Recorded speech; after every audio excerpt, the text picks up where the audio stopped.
Hey guys, tonight we're not telling you about an old, bloodthirsty king, but about a child, a boy wearing a crown heavier than his own soul, born amidst church bells and the looming shadow of a dying father. Edward VI was never truly a child. He was made, shaped in the image of a savior, but eventually became a monster raised on doctrine and absolute power. While other children learned manners, he learned how to issue death sentences. While other children were taught to love, he was taught that mercy was a betrayal of God.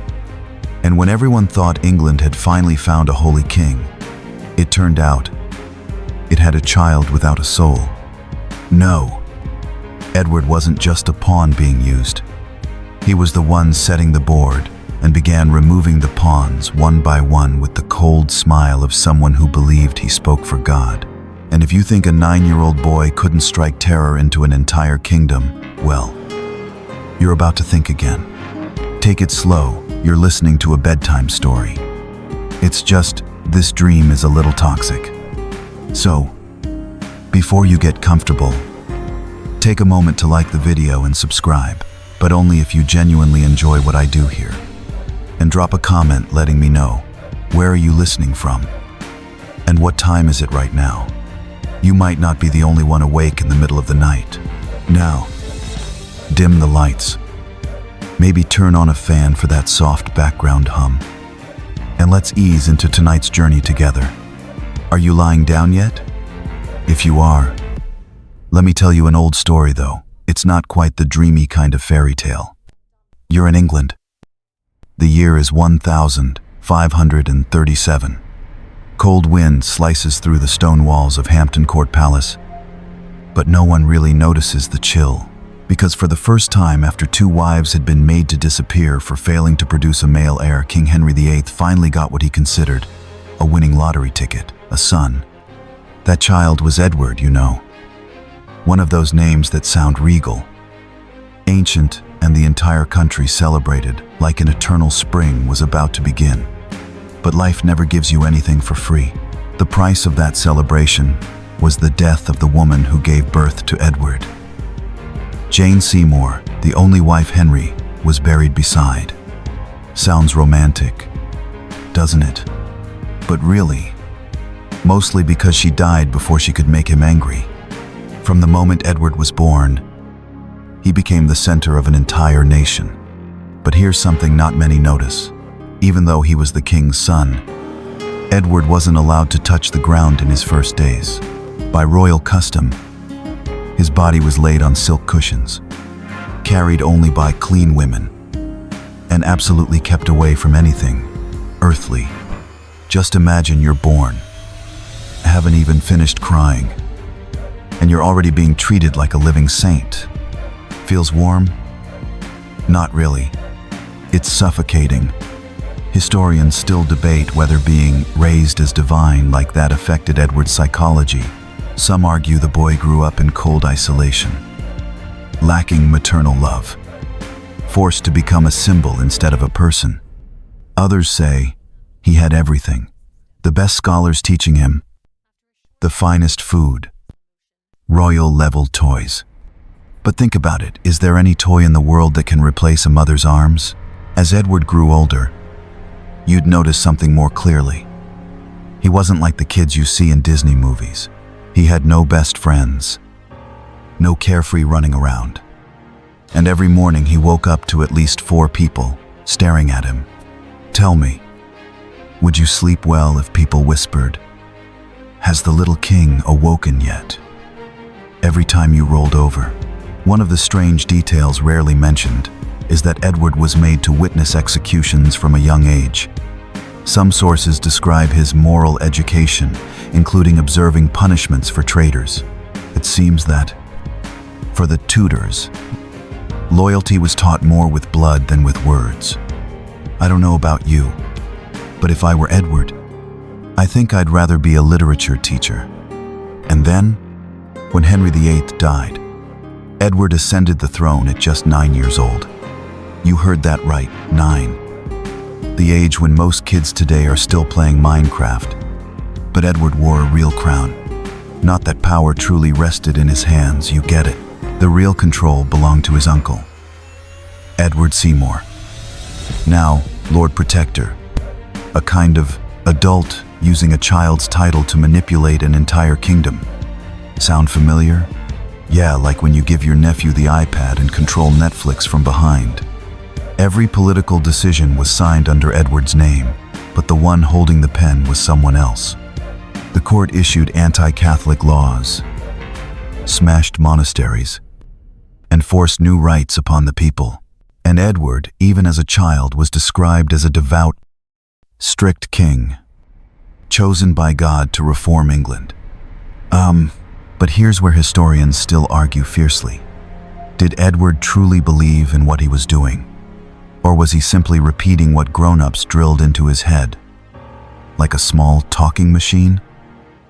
Some diaries suggest Edward was diligent in note-taking, loved debating theology, even wrote essays on morality.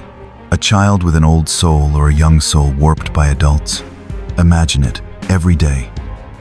Edward had to wear robes down to his ankles, stand before dozens of courtiers, and speak as if he knew everything about governance, when really, the boy had just started his voice change. To ease the tension, here's a sweet little detail. Edward loved honey cakes and sometimes skipped lessons to play chess. That's right, even as king, he still tried to skip class. At the time, his tutors were prominent figures, occasionally frustrated enough to write in letters. His Majesty today was uncooperative. But then, just as everyone was starting to get used to the image of the young scholar king, fate came knocking, and this time, it didn't knock gently. That was when Edward began coughing up blood. Can you imagine it?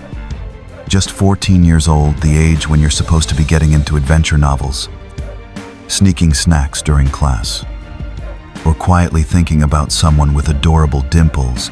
Edward was signing decrees, holding council meetings, and coughing up blood. And it wasn't just a normal cough. Every time he coughed, a deep red stain bloomed on the royal dragon-embroidered handkerchief. At first, they said he had a cold.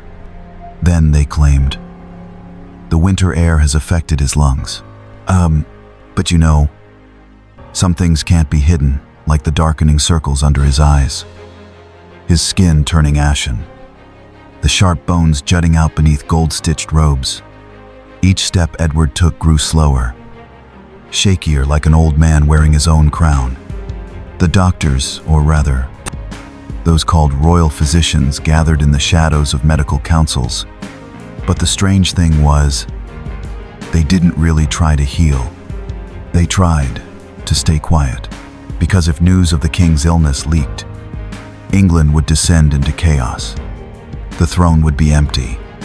And in 16th century Europe, an empty throne was never just waiting for the next in line. It was a bell toll for blood. Factions began stirring. Secret meetings. Letters sent.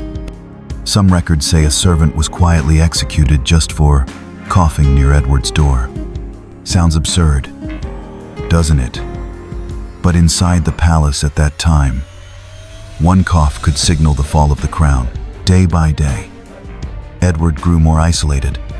He was no longer allowed to meet the public, forbidden from stepping into the gardens. At one point, and historians still debate this, he was locked in his chambers for up to 16 hours a day, allowed contact with only 2 or 3 individuals approved by the royal council, and they weren't allowed to speak privately with the king. That's right, you're a teenager, fading by the day, and you can't talk openly to anyone. No one asks if you're in pain. No one gives you a hug. No one calls you child, only your majesty. Chills yet? In his private journal, Edward wrote, "I know blood is a bad sign, but my soul is still bright. The body is a test I will endure." See, even knowing he was dying, he wrote like a scholar, like a child, trying to stay strong. so the adults wouldn't be afraid. And here's the strange part. Even when his illness was obvious, the court still forced Edward to sign political documents. One of them was the plan to pass the crown to Lady Jane Grey, a 15-year-old girl. A distant Tudor relative they trusted more than Edward's own sister, Mary Tudor, whose Catholic blood and defiant nature made her inconvenient. Some records say Edward signed that document while burning with fever, his hand shaking so badly he couldn't hold the pen. A servant had to support his wrist to write, and guess what? That piece of paper changed the fate of England. Now, to lighten the mood a little, here's a detail that's both funny and bitter. While locked away, Edward once ordered the royal chef to make Italian food, just to see what foreign lands had to offer. But the chef didn't know how, and the entire royal council held a meeting just to decide whether the king should be allowed to eat pasta. Picture it, 15 powdered Whig nobles seriously debating spaghetti. Some things, truly, only happen in royalty. Back to Edward, the cough turned into a fever. The fever turned into hallucinations. A servant recorded, His Majesty dreamt he was flying toward the heavens. He reached out, calling for his mother.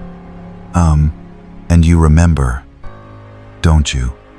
His mother, Jane Seymour, died when he was barely 2 weeks old. The question is, how did he know her face to call for her? Modern psychoanalysts often pause at this part and draw a quiet, chilling conclusion. He didn't call for her out of memory. He called for her because he had never been touched by her. On a night in July, 1553, Edward exhaled his final breath. No one knows for sure whether he died of tuberculosis or was poisoned. Some theories claim members of the court increased his medication dosage to hasten his death, ensuring they could install a successor before Mary seized the throne. Other theories say Edward died of abandonment, not physically but as a human being. When his body was carried away, there were no trumpets, no public funeral. Everything was kept quiet and silent. Do you see? A boy born in glory, raised like a god, lived as a symbol, and then died, with no one daring to speak his name aloud. Some deaths don't need blood, only silence. And it's enough to chill the future. If you're still awake, I'll tell you the rest, the story of Lady Jane Grey, the 9-day queen, of Bloody Mary, and of the shadowed legacy Edward left behind. But if your eyes are starting to feel heavy, just let them close. Because not every story needs a clear ending. Sometimes, the blur is where sleep begins. Tsimi, just days after Edward's final breath, a group of nobles gathered in haste. They brought Jane to the Tower of London not to imprison her, but to place the crown upon her head. Yes, Jane became queen. But you know what's strange? Jane didn't even want to be queen. She wasn't the power-hungry type. She loved books more than scepters, Greek philosophy more than English politics. There's a record that when she was told she was now Queen of England, she went pale, sank to the ground, and whispered, "If this is true, then I have nothing but fear." And you know what? She was absolutely right to be afraid. Historians still debate, why did Edward choose Jane? Some say he was manipulated. Others believe Edward truly wanted to protect the Protestant Reformation by handing the crown to an ally, rather than to his Catholic sister Mary. But whatever the reason, the ending was the same. A 15-year-old girl thrown into a power game she didn't understand and lost before she even learned the rules. For 9 days, Jane sat on the throne. Exactly 9 days, because Mary, eldest daughter of Henry VIII, and Edward's half-sister, wasn't about to be cast aside that easily. Mary began rallying forces. The people surprisingly sided with her, not because they loved her, but because they hated seeing nobles manipulate the crown through a teenage girl. Picture the scene. A stifling London summer. On one side, Jane still in schoolgirl dresses, confused, stunned. On the other, Mary decisive, stern, backed by legions of Catholic loyalists. And then, the bells changed their tune. The nobles switched sides. The soldiers changed banners. And Jane was overthrown before she could understand what had just happened. The throne changed hands this time, to a grown woman with iron will and a history of bitterness. Mary took the crown, became Mary. I, the one history would later remember with a chilling name you may have heard, Bloody Mary. And then, guess what? One of Mary's first acts was to imprison Jane in the Tower of London, the very place she had once been brought to be crowned. Also the place where, less than a year later, she was executed. The reason? Politics. Fear of rebellion. Fear she'd be dragged back into the Game of Thrones. And maybe, just maybe, because Mary needed to send a bloody message to anyone who dared challenge her crown. If Edward had lived a few more years, maybe everything would have been different. But he didn't. And the consequence was an England spiraling into a storm of religious violence. Mary launched her Catholic purge, burning hundreds of Protestants at the stake. And now, as you lie here in the warm quiet of night, try to imagine what it felt like for the ordinary people back then. They weren't kings. They weren't queens. Just blacksmiths, weavers, fishmongers in the market. One day, they were forced to attend church under a new ritual. The next, if they didn't comply, they could be charged with treason. Sound familiar? History is sometimes just a loop in a different costume. There's a fascinating debate that historians still haven't settled. Did Edward truly die of tuberculosis? Or was he poisoned? One theory suggests that those closest to Jane quietly slipped unnoticeable doses into his medicine, worsening his illness. Why? Because only if Edward died quickly could Jane be placed on the throne before Mary was ready. What do you think? A boy turned into a king, then into a target. A girl turned into a queen, then into a sacrifice. Whatever the truth is, you've seen it now. The throne was never an easy seat. Now then, take a slower breath. Close your eyes. Picture the palace back then, the cold stone walls, flickering candlelight, and eyes watching each other with quiet suspicion. Among them, a boy who only wanted to live like a child, and a girl who only wanted to read her books in peace. But history never asks who you want to become.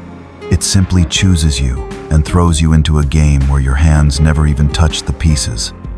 By now, you might be whispering a very reasonable question in your mind. Wait, if Mary was the eldest daughter, why wasn't she just made queen in the first place? Yeah, good question.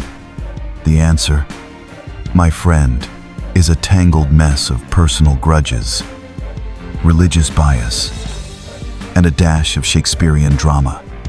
Mary was the daughter of Catherine of Aragon, Henry VIII's first wife.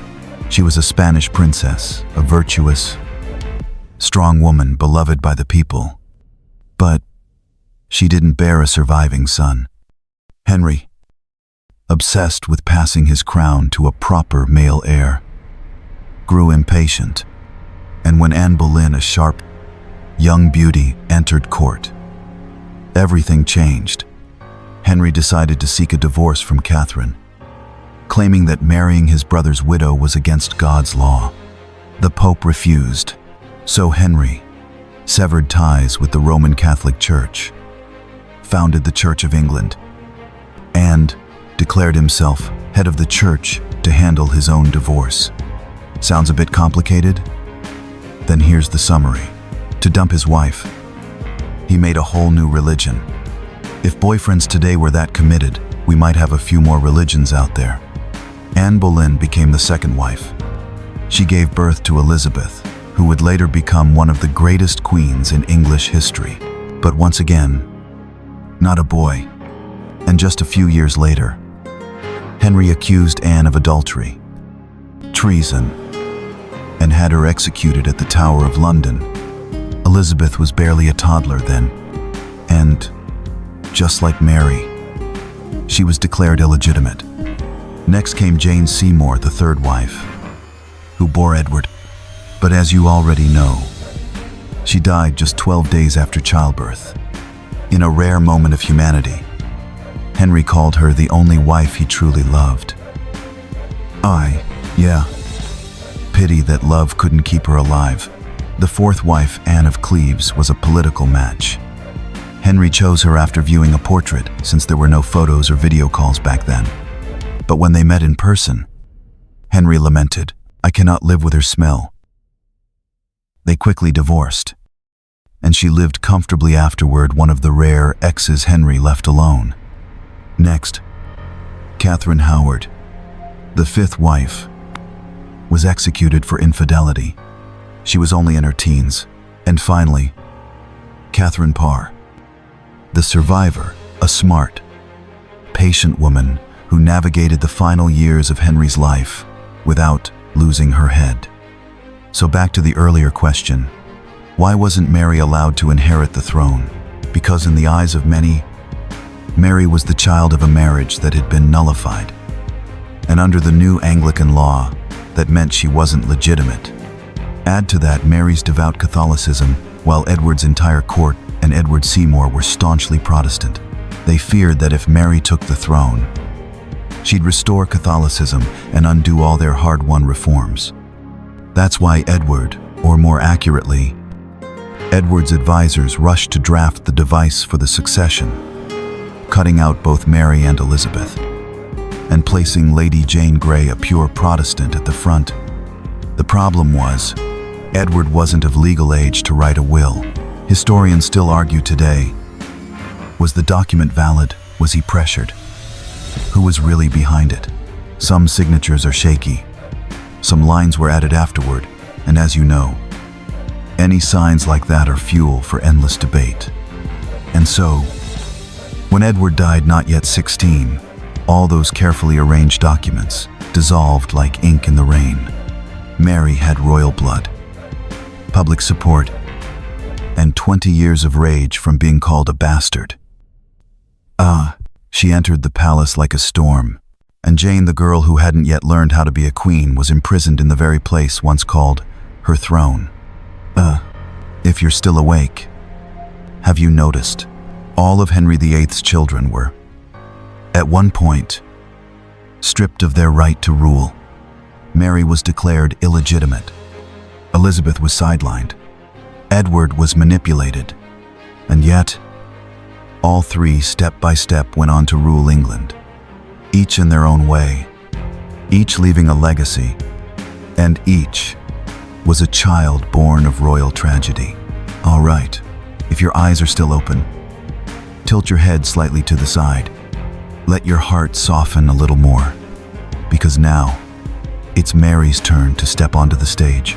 And you'll see, the crown she wore wasn't just made of gold.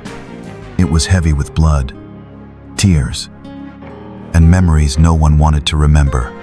Mary Tudor, eldest daughter of Henry VIII and Catherine of Aragon. In a world ruled by men, she was once the great hope of England, until her father wanted a different child. When Henry divorced her mother, he didn't just reject the marriage. He erased Mary's status. From Princess of Wales, she was reduced to Lady Mary. Sounds gentle, doesn't it? But in royal terms, it was a slap to the face. She was stripped of her title, denied personal servants, and forced to submit to the newborn half-sister Elizabeth. Imagine that, being the elder sister, yet ordered to kneel before your baby sister. Call her princess. While you're addressed with no title, no place at the table. That's not a simple insult. That's a fracture of the soul, one that would haunt Mary for the rest of her life. But Mary did not break. She despised what her father had done to her mother, but she held firmly to her Catholic faith, the same faith her mother once wept through the night to protect. Throughout her isolation, Mary quietly maintained a Catholic support network, exchanged secret letters, and kept detailed records of heretics. When Edward took the throne, Mary was closely watched, but she survived like a tiny crack in limestone. Quiet, until the stone split. And it did. When Edward died, they tried to place Lady Jane Grey on the throne, but after just days, Mary emerged like a storm, riding into the city on horseback. Cheered by crowds, Catholic banners flying high through the streets. There's a moment I want you to picture slowly. A woman in her 30s, once called unloved, who spent half her life in the shadows, raises the scepter and declares, "I am the lawful daughter of Henry VIII. I am the rightful Queen of England." And the crowd erupts in thunderous acclaim. Mary ascended the throne in 1553. She was the first ruling queen of England, not a queen consort but a sovereign queen, something that had never happened before in English history. But that crown did not bring peace. Mary swiftly acted on what she had long prepared, the restoration of Catholicism. She passed laws to rebuild churches, restore the monasteries that had been destroyed, and ordered the execution of those who refused to convert. And this is the part that earned her the name Bloody Mary. In her 5-year reign, more than 280 people were burned at the stake, including priests, scholas, and sometimes innocent peasants. Imagine it, market squares now in flames, peaceful churches echoing with cries, and Mary, once the child wounded by her mother's broken faith, now wielding that same faith as a weapon. Historians still fiercely debate, was Mary a brutal tyrant, or a victim pushed to extremes by a childhood of rejection? Some argue she only did what her father had done, the difference being she was a woman and judged more harshly. Others say, regardless of the past, Mary chose blood, and history remembers. But no matter the side, all agree on one thing: Mary was never truly happy. She married Philip II of Spain, a man who did not love her. She longed for children, but suffered repeated miscarriages. Once, people believed she was pregnant, prepared names for the heir, but it turned out to be a stomach tumor. She slowly withdrew into sorrow, and when she died in 1558, she left the throne to the one once declared illegitimate Elizabeth. And then, Elizabeth rose. She did not use blood for vengeance. She did not burn heretics. She did not slaughter to prove her rule. She governed with intellect, grace, and a quiet understanding that enough was enough. Now, do you see? All 3 of Henry VIII's children, Edward, Mary, Elizabeth, were once rejected by their father, once declared unfit to inherit, and yet, one by one, they each ascended the throne, and each brought with them their own wound. If Henry believed he could control the future by choosing his successor, history proved otherwise. The wounds he left cut deeper than any will. If you're smiling with a touch of sadness right now, I understand. Because sometimes, history isn't meant to inspire admiration. It's meant to help us understand why old wounds still bleed in the present. When Mary died in 1558, Elizabeth, the child once written out of the line of succession, took the throne at 25. And from the very first day, she broke every mold England had ever known. No husband, no co-king, no man pulling the strings behind the throne. Just one woman with sharp intellect, a knowing smile, and a crown heavier than anyone could imagine. But don't think her path was strewn with roses. The moment Elizabeth took the throne, all of Europe furrowed its brow. A single queen, no husband, no heir. To them, it was a red flag. England was weak, vulnerable. The King of Spain proposed. The King of France sent love letters. Accounts across the continent sent portraits, jewels, poetry. One even sent a fossilized shark tooth to express eternal admiration. Oh, and Elizabeth? She smiled, then refused them all. And here's something few know. Elizabeth didn't reject marriage from the start. There was a time she nearly married Robert Dudley, the man many believe was the love of her life. Oh, but when his wife died under suspicious circumstances, the court erupted in scandal. Elizabeth understood immediately. To marry meant losing autonomy. To marry meant sharing the throne. And in a world where men were expected to command, she chose the only path that kept power in her hands. She married England itself. From then on, she called herself the Virgin Queen. Oh, not because she rejected love, but because she gave her whole life to the crown, a bit like some modern singles, just full power. Full gold edition, from the earliest years of her reign. Elizabeth faced a major challenge, religious division. Her sister Mary had just burned Protestants. Now Elizabeth, a Protestant herself, took the throne. Civil war was nearly inevitable. But Elizabeth did not retaliate. She chose reconciliation. She allowed limited religious freedom, reinstated a unified Book of Common Prayer, and avoided mass executions. Historians still argue over that policy. Some say she was a political genius. Others claim she was simply playing both sides. But regardless, England was calm. And for a nation that had just come through fire and blood, calm was a miracle. Oh, here's a fun and bizarre detail you'll enjoy. Elizabeth had an intense fear of broken teeth.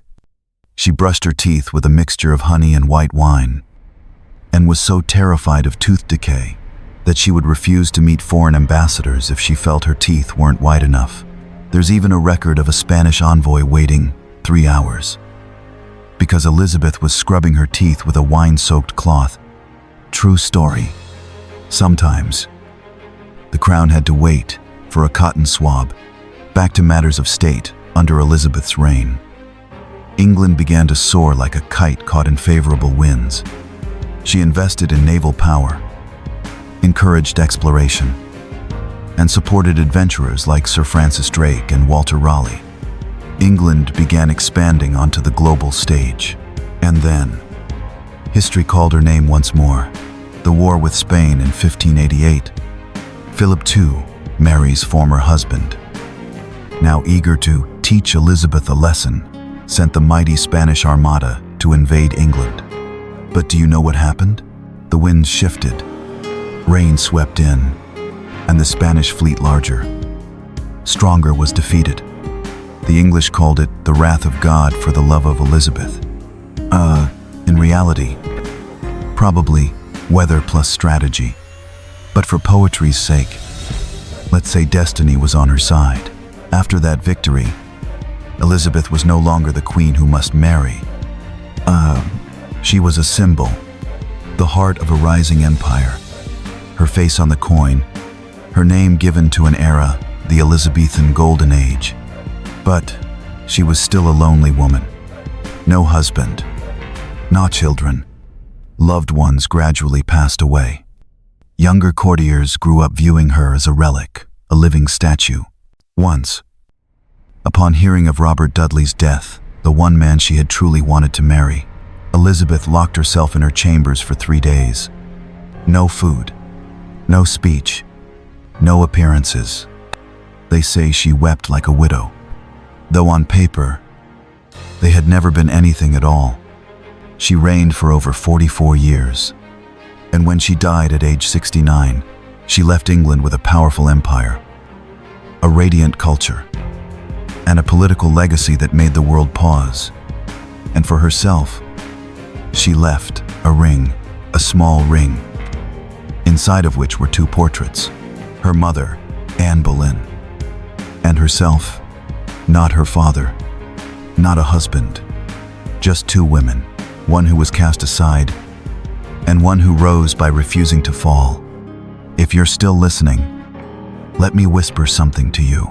The story of Edward, Mary, and Elizabeth isn't a royal drama.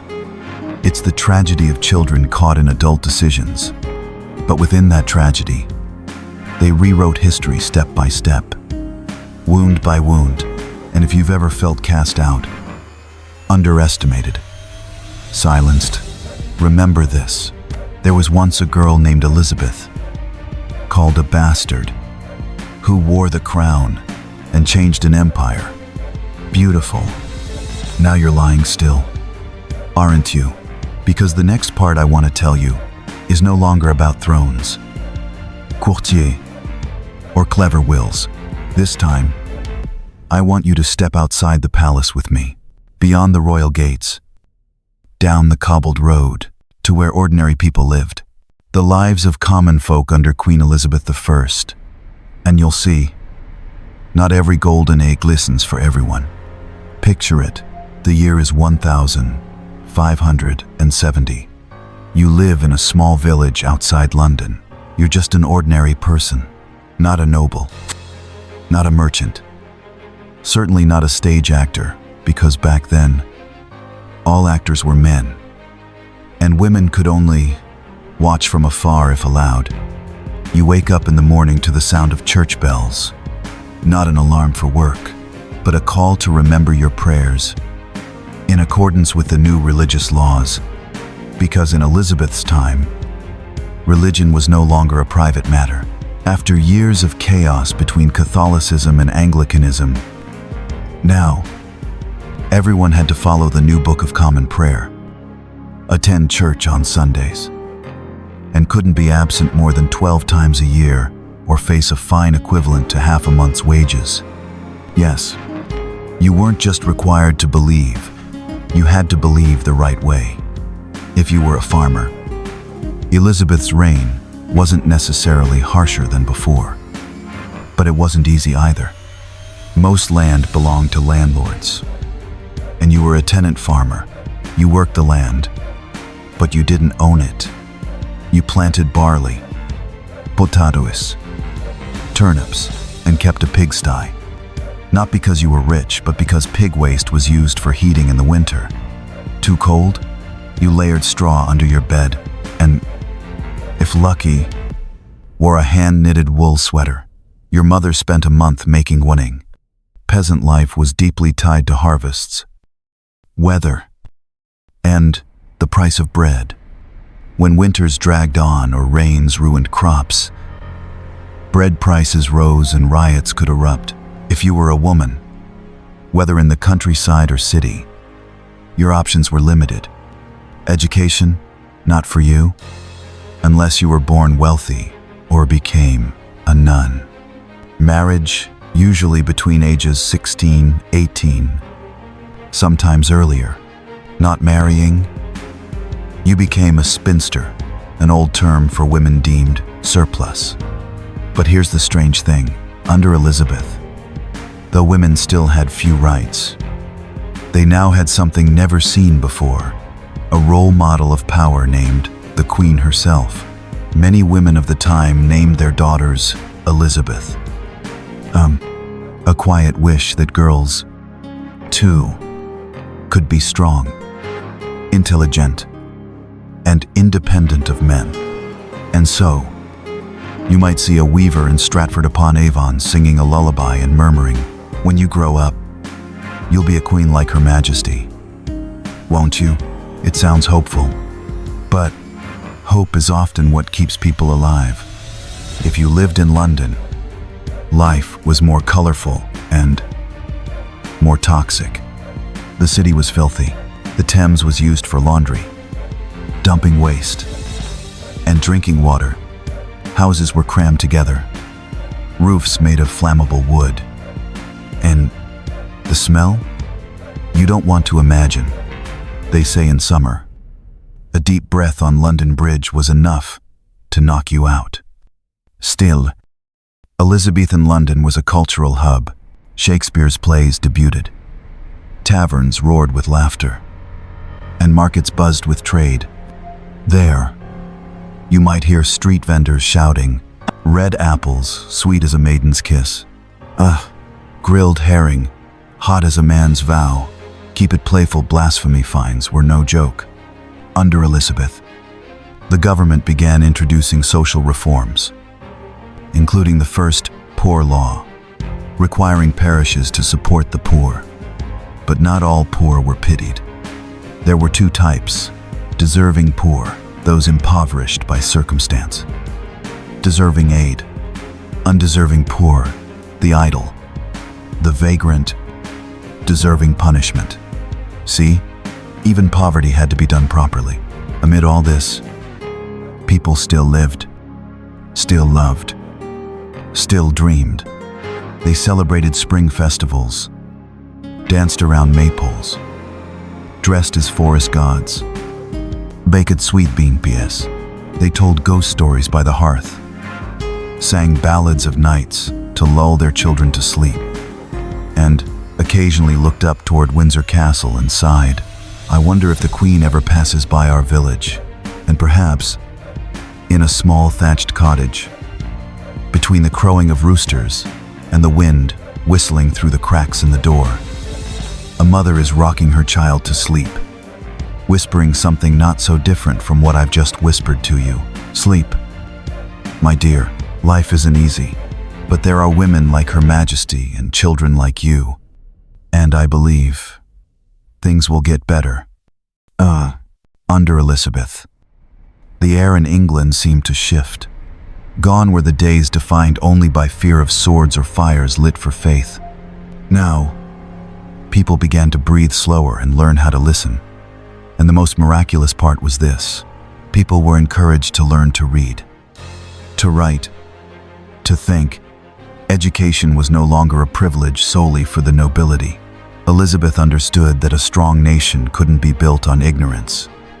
She supported the expansion of grammar schools, where boys from middle-class families could study for free.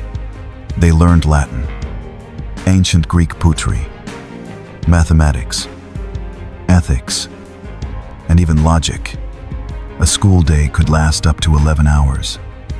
But for many, it was the only door out of a life of labor. Just imagine a boy named Will in the town of Stratford-upon-Avon, scribbling down Ovid's poetry with blotchy ink, word by word. No one could have guessed that one day he'd become William Shakespeare, the man whose plays would move hearts for centuries to come. And what about girls? Though still limited, under the reign of a strong, independent queen, many families began to teach their daughters to read at home. They read the Bible, learned French, and sometimes even studied Greek philosophy. Perhaps, seeing that Elizabeth needed no husband to make Europe respect her, they thought, maybe our daughter can do something great, too. That spirit ushered English literature into a golden age. Poetry was no longer a pastime for noble gardens. It was written on parchment, read aloud in markets, etched into jewelry boxes, and even whispered at lovers' bedsides. People wrote poetry the way we post online today, not to impress, but to express what couldn't be said out loud. A special poetic form emerged, the Elizabethan sonnet. 14 lines with tight rhyme, and always a volta, a twist. In the final lines, that twist was like a wink, a sly smile, clever and suggestive. Shakespeare used this form to write love songs, still quoted, still shared in handwritten letters to this day. But the true home of poetry, the place where words came alive, was the theater. And you'll love this. In Elizabeth's time, the theater was a cultural phenomenon. It wasn't the grand opera house we imagine now. It was a circular structure, half-covered, holding thousands, and welcoming all classes. The wealthy sat above. The poor paid a penny, stood in the pit, got rained on, and shouted at characters they hated. There, Shakespeare brought Hamlet, Romeo and Juliet, Macbeth to life. These weren't just entertainments. They were maps of the human psyche. They asked, what is power? Can love save us? Kerigat Klinsus. These questions rang out amid applause, the scent of sweat, and candlelight's flicker. And you know what the most beautiful part was? Even the illiterate could feel, understand, and fall in love with those plays. The stage became a second church, not to preach, but to reflect. People didn't go just to laugh. They went to see themselves, a mad king, a misunderstood girl, a broken-hearted father. In this world, intellect was no longer a luxury. It became national pride. Elizabeth understood the value of culture. She didn't ban theaters. She didn't silence her people. She let them speak, write, cry, and sometimes she even went in disguise to watch a play among the crowd. There's a rumor that Elizabeth once wept at the ending of King Lear. True or not, everyone believed it. The Queen loved words, and because of that, words loved her back, immortalizing an entire era. Did you know? Elizabeth I loved music deeply, so much that she played and composed music herself. She learned the harpsichord as a child, a délicate, résonnant instrument, often heard during royal banquets. Records say that when weary from the burdens of rule, Elizabeth would sit alone, playing songs she had learned in her youth, as if rocking herself to sleep in old memories. To her, music wasn't mere entertainment. It was a way to govern. She believed music could soften hearts, reinforce loyalty, and show the world that her country, too, had culture, especially when England wanted to prove itself equal to Italy or France. And so, under Elizabeth, music flourished, both in courtly halls and along bustling street corners. If you were a young person in Elizabethan times, you might find people debating not the latest app, but things like, is the Earth really round? Is there a continent beyond the Atlantic? When is Mars at its brightest? Can human blood be purified with gold? That's right. Alchemy back then wasn't just superstition, it was actually the ancestor of modern chemistry. Many alchemists believed that all matter could be refined back to its purest state. A little far-fetched?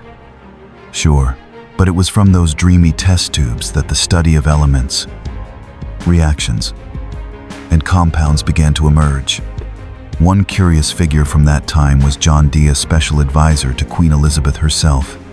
He was a mathematician, astronomer, alchemist, translator, and astrologer.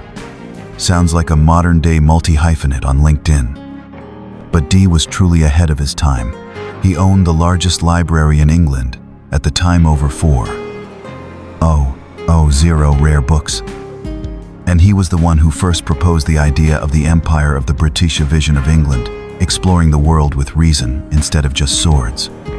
John Dee even used astronomy to calculate tide charts, star maps for sailors, and auspicious dates for the Queen to cut ribbons at ceremonies.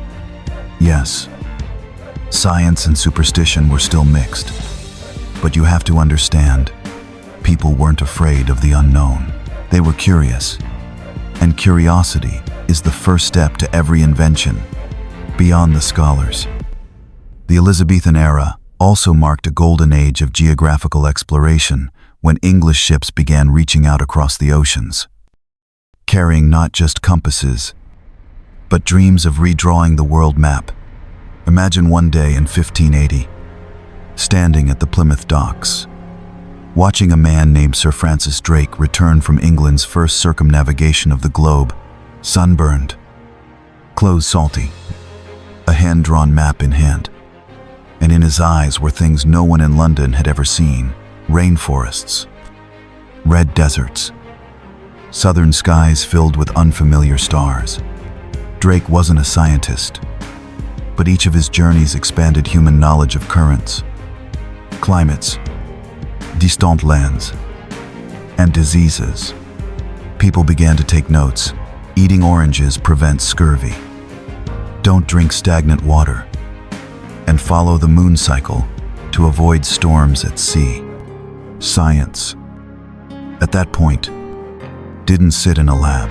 It lived on deck, in voyage journals, in little wooden boxes filled with exotic bugs, seeds, and gems brought back from faraway lands. Medicine? Well, you probably wouldn't want to get sick back then. Although some advances were being made, like better understanding of the pulse, and herbal remedies, many treatments were still doing nerve-wracking. For example, lowering a fever by bloodletting and leeches, treating stomach aches with burnt bread mixed with wine, curing insomnia by smelling dried deer hearts. Yes, really, still, things were shifting. People began to distinguish between demonic illness, food-related illness. Licensed apothecaries appeared, and medical libraries began to open, places where anyone could look up information. Not just street corner healers. Put gently, science in Elizabethan times was an ambitious kind of innocence. They didn't know as much as we do now, but they wanted to. And in an age when every question could be considered heresy, the act of asking was already a revolution.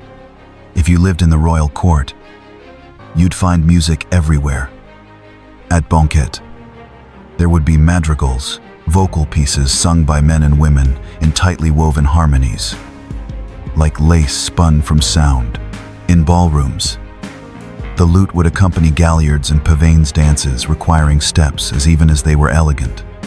And every time the queen entered, musicians were required to immediately shift the melody to a major key, so the atmosphere felt bright as divinity. There was one composer Elizabeth particularly adored, John Dowland. He wasn't just brilliant at composing, he played the lute so beautifully, even angels grew jealous. As one visiting French ambassador put it, Dowland's pieces carry a gentle sadness, sometimes like a sigh, sometimes like a whisper. Even today, many of his works are performed by classical musicians around the world.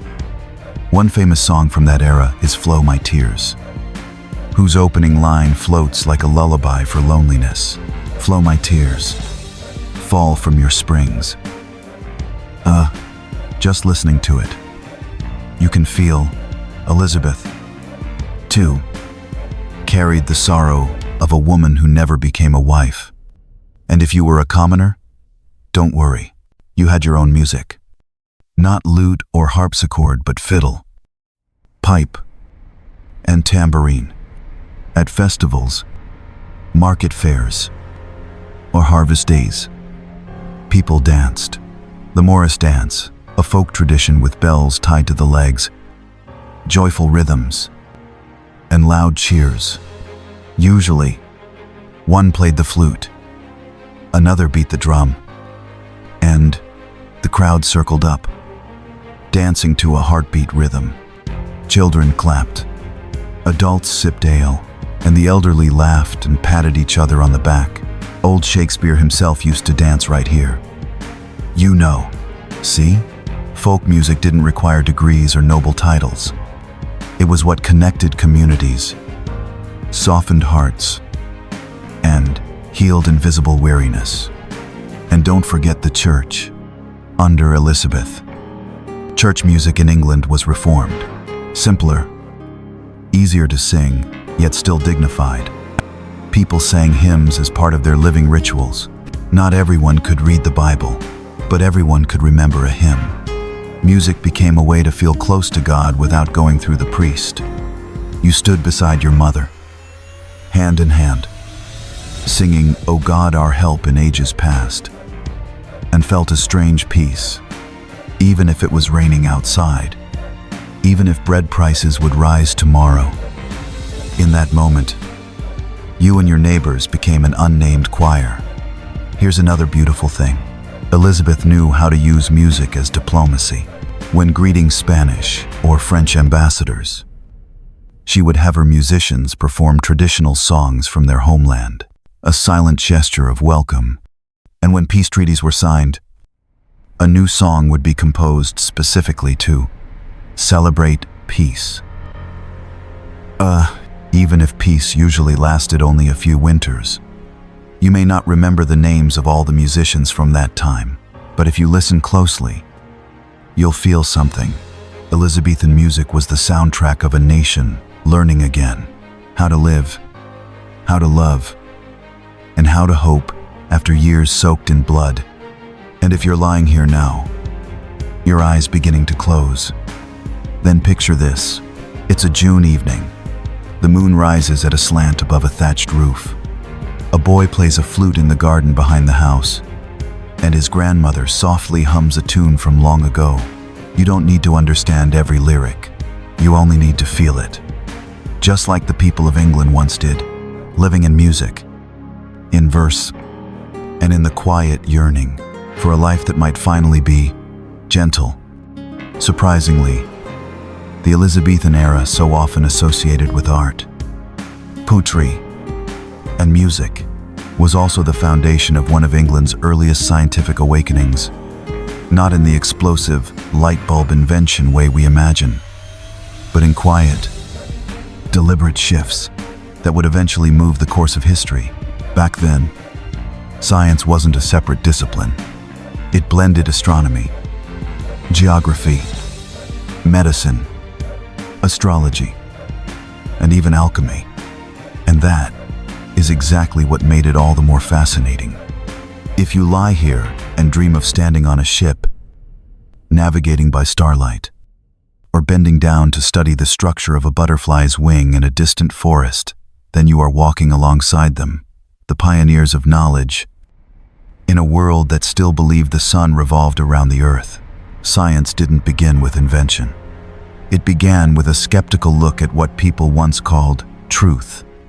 The day Elizabeth I died, the skies over London were gray as lead. No rain, just a strange stillness settling over the capital, as if the whole country was holding its breath. She died on the 24th of March, 1905, in a cold room at Richmond Palace, 69 years old, unmarried, childless. No blood relatives sat by her bed, but there was no loneliness quite like that of someone who had given her entire life to the throne. Elizabeth knew her time had come, but she did not want to leave her bed. She sat silent for days, no words, no food, no water, just staring into space, as if reading her entire life on a blank wall. When the courtiers asked who would succeed her, she did not answer at once. Only when her breath was faint did she whisper, "I choose a man with no ambition in his heart, James of Scotland." And so she ended her reign with a quiet sentence that changed the course of history. The people did not cry loudly when she died. There was no grand funeral immediately, but the country fell into a frightening silence. Black ribbons appeared on doors. Bands stopped playing. Theaters closed for 3 weeks. No one ordered it, but people felt the need to do it, because they knew something immense had just left this world. Elizabeth was not just a queen. She was the living image of independence, resilience, and a mind ahead of her time. But in death, she was like everyone else. Small body wrapped in white cloth, carried in silence to Westminster Abbey. It is said that when her coffin was ferried across the Thames, the boatmen paused, removed their hats, and bowed. Even those who had once criticized her stood silently on the banks, because whether you loved her or hated her, you knew there would never be another like her. She had no children, and so the Tudor dynasty ended. James VIII, son of Mary, Queen of Scots, took her place, beginning the House of Stuart, a foreigner on the English throne for the first time in centuries. But do you know the strangest thing? Though James was king for years after people still sang songs in praise of Elizabeth. Not because she was perfect, but because she dared to do what no one else dared, to rule like a man while remaining a woman, to reject marriage, to defy submission, and to love England the way one loves someone who never betrays them. And the people, they went on living. Theaters reopened. Poems were still written. Shakespeare's plays were still performed weekly. But deep inside, each person held a quiet thought. That time is over, the time of Her Majesty. The old told the young that there was once a queen who played music, read Latin, answered foreign emissaries with words sharp as blades, and who knew when to be silent, because Elizabeth understood, sometimes, silence is the greatest power. You see, in the end, everyone leaves, but not everyone leaves behind an era named after them. Elizabeth lived her life not as a wife, not as a mother, but as the keeper of the flame of a nation learning to become an empire. She once said, "I do not want to write history with blood. I want to write it with wisdom and courage."